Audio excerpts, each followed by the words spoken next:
Hola, mi nombre es Mateo García. Si llegaste hasta aquí, tal vez es porque sabes lo que significa que te arrebaten la infancia. Tal vez conoces el peso de una casa vacía, el frío del abandono o también el terror de tener que guardar silencios que ningún niño o adolescente debería cargar. Durante muchos años yo fui ese niño. Fui el hijo al que le dijeron que tenía que ser el hombre de la casa a sus 8 años. Fui el blanco de abusos que mi mente intentó borrar para poder sobrevivir.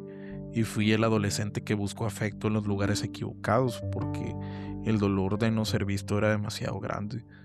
Hoy decidí encender este micrófono porque me cansé de que la vergüenza y el miedo escriban mi historia. Y sé que allá afuera, escuchándome ahora mismo, hay alguien que ha librado batallas muy similares en absoluta soledad. En este espacio voy a contarte mi vida, con sus luces, sus sombras, las heridas que más tardaron en sanar y las personas que me enseñaron a amar de nuevo. Pero este proyecto no se trata solo de mí, se trata de nosotros. Quiero que este sea un refugio, un lugar donde puedas escuchar mi historia.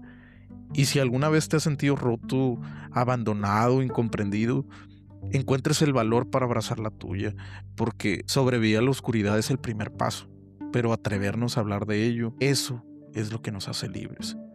Si estás listo para romper el silencio, acompáñame. Bienvenido a Yo también sentí eso. Mi nombre es Mateo García. Cuando intento viajar a mis primeros años de vida, la memoria se me presenta como un rompecabezas de muchos contrastes extremos. Soy el hijo de en medio de un matrimonio que, pues al menos ante los ojos de un niño, lo tenía todo para ser feliz. Mi hermana mayor Laura y mi hermano menor Diego completaban la familia. Y mis primeros recuerdos huelen a la abundancia de un hogar sostenido por el trabajo incansable de mis padres, quienes eran dueños de una próspera carnicería. En aquel entonces la vida era un lienzo brillante. Recuerdo los viajes constantes, las carreteras que nos llevaban a recorrer la ciudad de Guadalajara y los rincones del estado de Guanajuato también. Vestíamos bien, estudiamos en un colegio de paga y aún puedo sentir el peso frío y reconfortante del oro en las cadenas, en las esclavas y en los dijes que Laura y yo solíamos llevar puestos.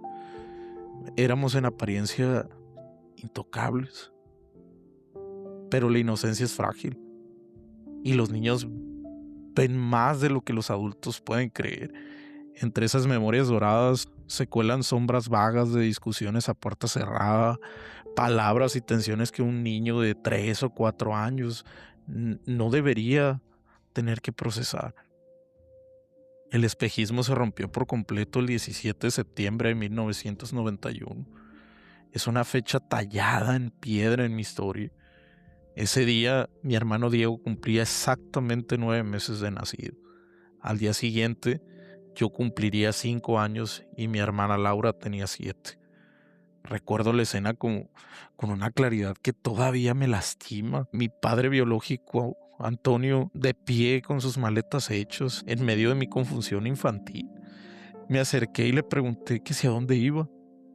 Él me tomó en sus brazos, me dio un beso, me soltó una bofetada leve pero seca y se marchó. No hubo palabras, no hubo explicaciones. Semanas después, la herida del abandono se hizo física.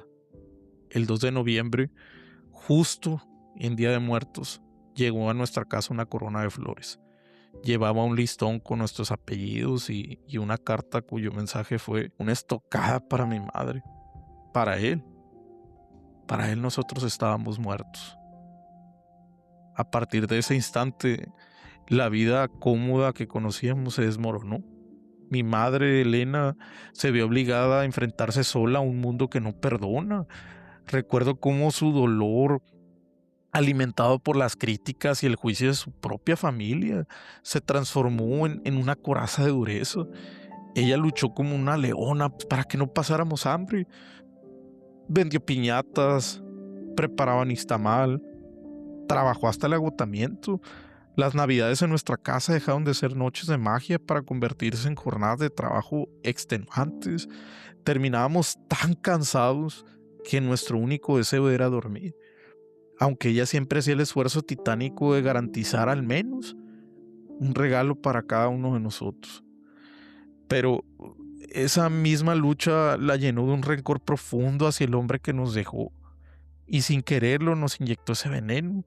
Nos crió con un terror paralizante hacia Antonio, y las pocas veces que él intentó un acercamiento, nosotros éramos incapaces de verlo con amor. Solo sentíamos un miedo atroz. Diego, mi hermano menor, creció sin la más mínima oportunidad de conocerlo, de saber qué era tener un padre. En medio de esa tormenta, mi madre dictó una sentencia que me aplastaría. Me dijo a mis escasos 8 años que yo era ahora el hombre de la casa. Me exigió madurar de golpe y ser el ejemplo. Me obligó a trabajar como un adulto. En la calle detrás de nuestra casa, comencé a ayudar a un hombre mayor, esposo de una señora que vendía dulces, quien se dedicaba a vender flores y plantas en una camioneta. Fue en esos viajes, bajo la densa sombra de unos árboles enormes junto a la carretera, donde yo conocí el rostro del abuso. Él cruzó límites, tocándome de formas que me llenaban de un terror mudo y una incomodidad asfixiante. Le rogué a mi madre no volver. Me negué una y otra vez, pero el miedo a confesarle la verdad era mayor que mi valentía. Ella, en su desesperación y dureza, no me creyó. Me golpeó y me llamó flojo, ignorando que mi resistencia era un grito de auxilio. Hoy, tras un largo proceso de psicoterapia, entiendo por qué mi mente bloqueó tantos detalles de esa época para protegerme de la locura. Aquel niño asustado intentaba encontrar refugio donde podía. Y es que la verdad la religión me dio uno. Hice mi primera comunión a los 7 años y fui monaguillo hasta los 13 años en la parroquia cercana al trabajo de mi mamá. El sacerdote, la verdad es que fue una figura de respeto y bondad en medio de todo mi caos. Y luego estaba la escuela. Desde el kinder, de una forma pura, completamente inocente, supe que mi atención iba hacia los niños. Recuerdo darme besos en la boca con un compañerito en el patio de juegos, sin entender de amor, solo dejándome llevar por un sentimiento que me acompañaría toda la vida. Esa diferencia me hizo blanco de burlas. La primaria fue un campo de batalla. Cuando el dinero se acabó y pasé a 4º grado en una escuela pública, definitivamente el golpe fue brutal. La maestra me maltrataba, me humillaba, acusándome de creerme superior por venir de un colegio privado, cuando yo ni siquiera entendía de clases sociales. Yo solo era un niño roto intentando mantener buenas calificaciones para imitar a su hermana mayor. Pero el destino a veces ofrece treguas disfrazadas de casualidad. A mis 10 años, en medio de la dureza de mi vida cotidiana, mi madre tenía una amiga y vecina cuya pareja sentimental cambiaría mi historia para siempre. El doctor Ernesto. El doctor Ernesto estaba inmerso en una campaña política. Como a mí siempre me ha fascinado hablar en público y tenía facilidad para la oratoria, pues la vecina me animó a subirme a un templete en el parque de la colonia para dar un discurso a favor de la campaña. Fui con toda la seguridad que un niño de 10 años pueda reunir. Mi participación los dejó tan sorprendidos que el doctor y su equipo me invitaron a involucrarme formalmente en la casa de campaña, que se encontraba ubicada en el 2º piso del hospital que él dirigía. Fue como entrar en un mundo nuevo. Por un lado, se encontraba mi fascinación innata por los temas de salud, y ahí encontré un terreno fértil al estar dentro de un hospital.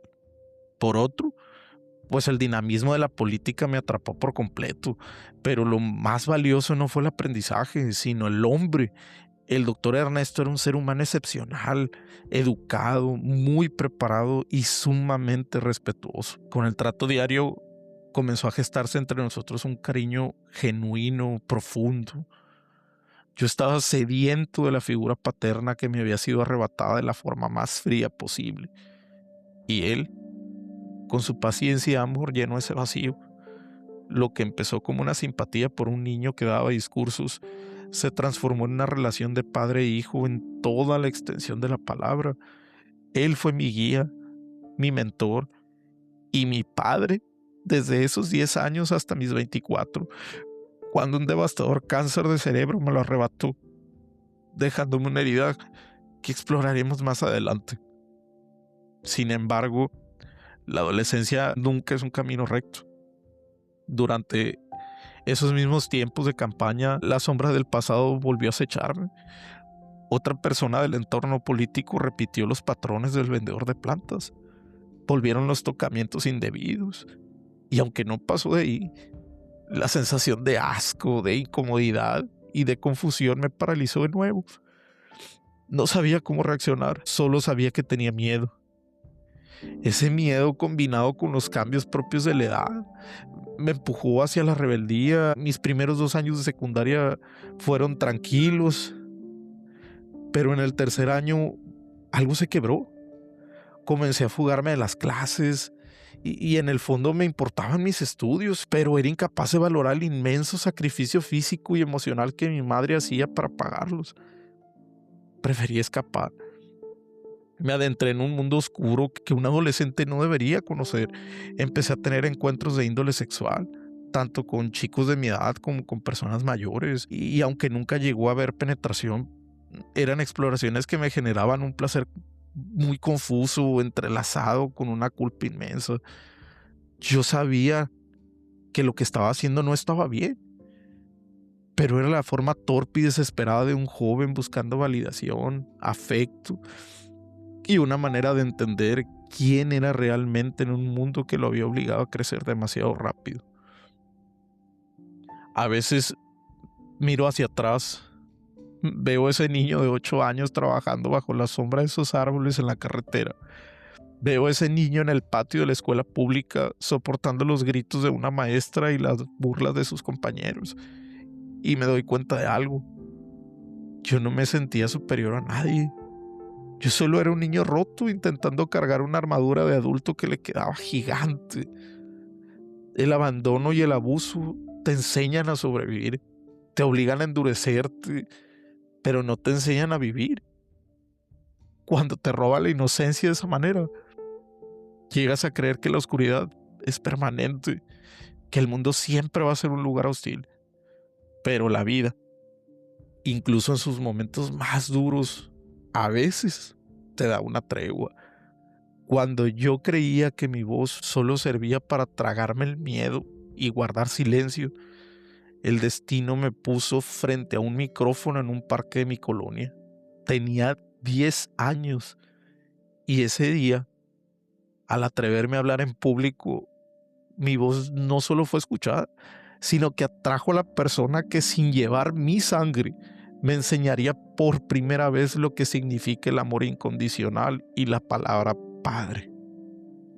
Esa parte de mi historia te la contaré en el próximo episodio. Pero antes de irme, quiero escucharte a ti. Si me estás escuchando en Spotify, aquí abajo te dejaré una caja de respuestas. Si estás en YouTube o en iVoox, te leo en los comentarios. ¿Alguna vez sentiste que te obligaron a ser adulto cuando solo eras un niño? ¿Qué peso te hicieron cargar antes de tiempo? Escríbelo. Sácalo de tu pecho. Recuerda que en este espacio no hay juicios y tus palabras están a salvo. No estás solo, no estás sola. Gracias por darme la mano en este primer episodio. Soy Mateo García y te espero la próxima semana aquí en Yo también sentí eso.